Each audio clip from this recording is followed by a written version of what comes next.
Hello there, Madison High School students, and welcome to week 8. So I am looking forward to looking at some of your drafts and your final on the editorial.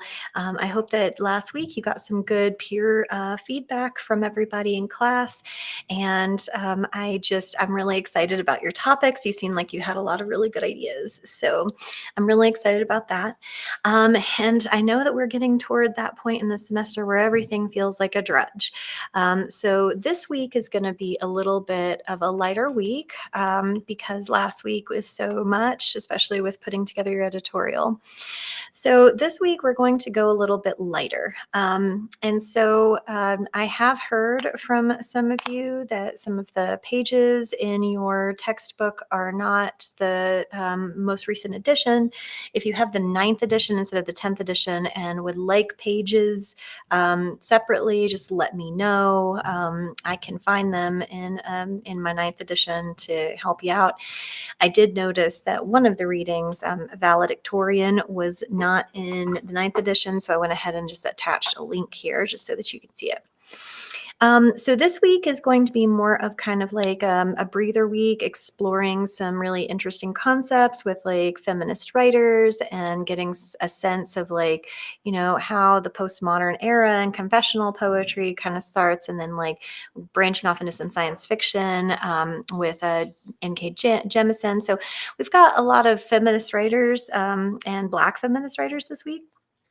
So all of the readings are very, very short.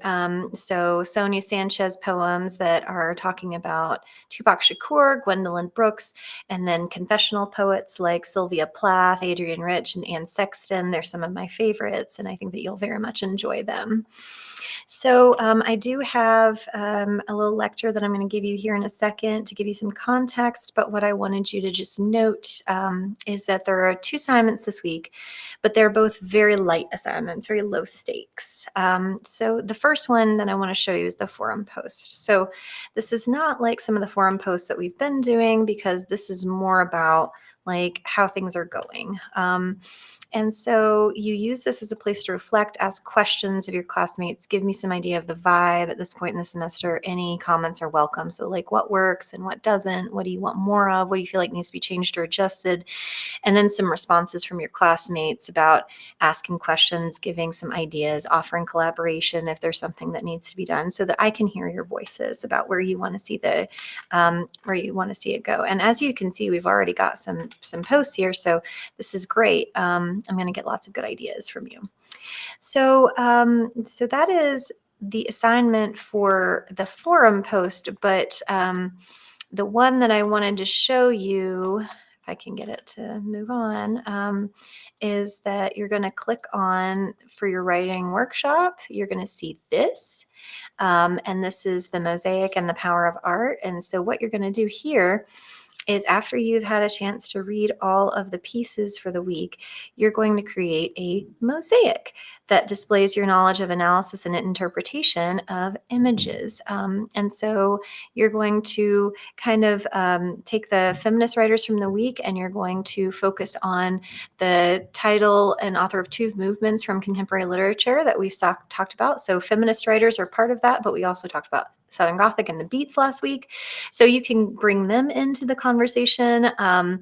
You're going to create 2 you pick tiles, which is to be creative. Also, the instructions are on here with an example if you're confused about what those tiles look like. But it's pretty much just images, image blocks. And then 2 images that illustrate shifts in structure, 2 images that illustrate genre concepts, and then a theme statement. So have fun with it. I have an example here of what it looks like with Sunny's Blues and the Weird Blues by Langston Hughes, and how all of these pieces kind of resonate with those different examples. So it should be a lot of fun. It should give you a little taste of creativity and give you something a little bit different this week, as opposed to drilling out some writing. So on that note, I'm going to go ahead and go over some contemporary feminists to give you some context, and then I look forward to seeing all of your writing for the week. All right. So I'm going to click on this. Okay, so you're going to see the Mad Poets Society. All right, so the Mad Poets Society are our poets are feminist poets that started to defy convention. And so here are our readings for the week. We just went over. All right, so for confessional poetry, some of the things that you're going to see this week, Sylvia Plath, who is one of my absolute favorites, she focuses on a lot of disturbing imagery. She's known for the Bell Jar, you're reading Lady Lazarus, and then different collections of poetry. She killed herself in 1963 by putting her head in an oven. And so she has a lot of suicidal pieces in her work. And so just kind of be aware of that content.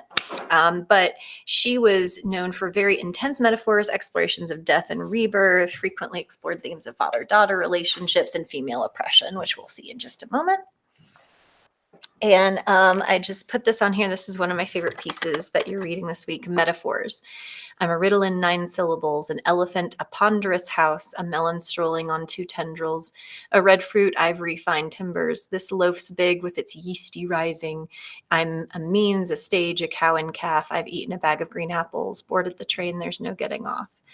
And usually when I'm in class, I'll ask for some suggestions as to what people think it means. And she's pregnant, and so it's a metaphor for her pregnancy because she's a riddle in 9 syllables, and the whole piece is 9 syllables, and so it's 9 for 9 months, and it's really fun. So she does a lot of like interesting plurality with language. But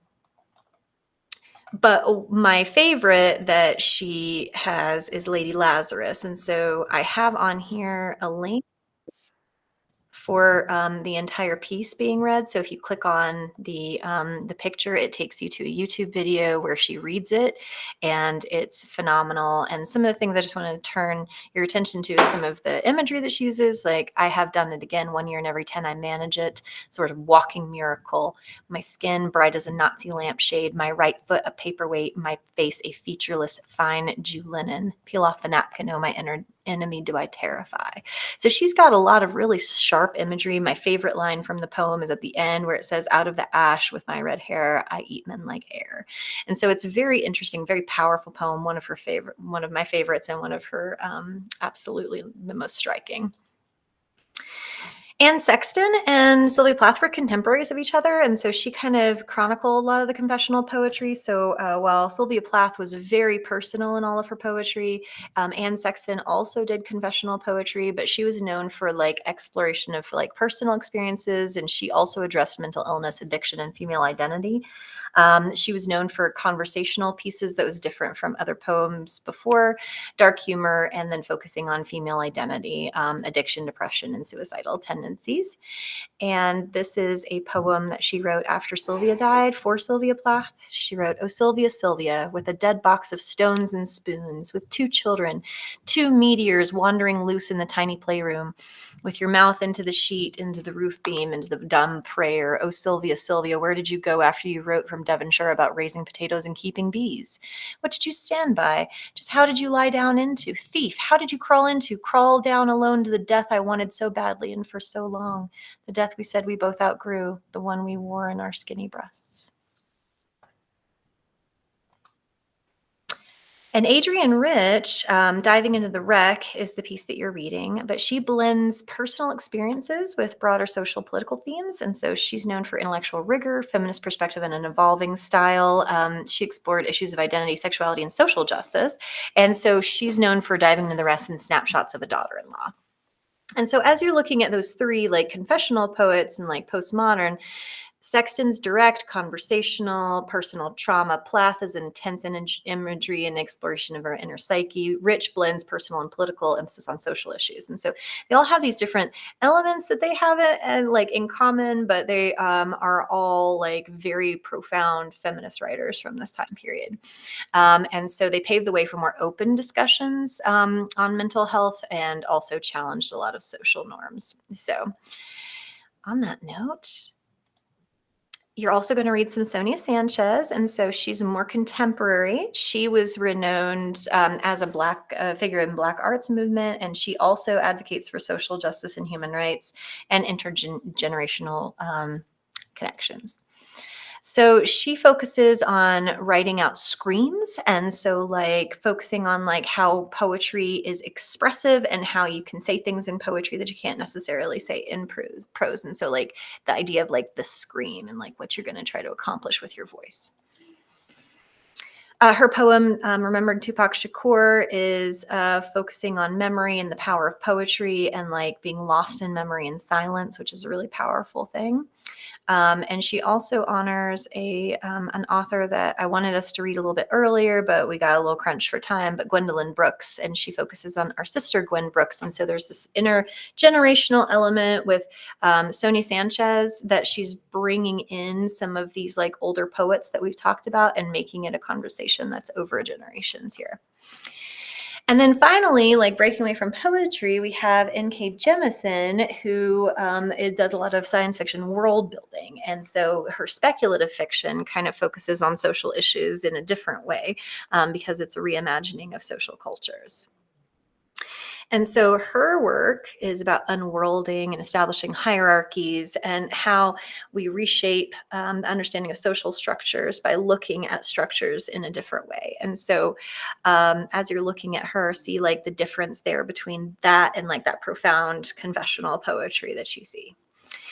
And on that note, I hope you all have a great week. I will give you some feedback on your papers as we get through, and happy, I don't know, March. Yeah.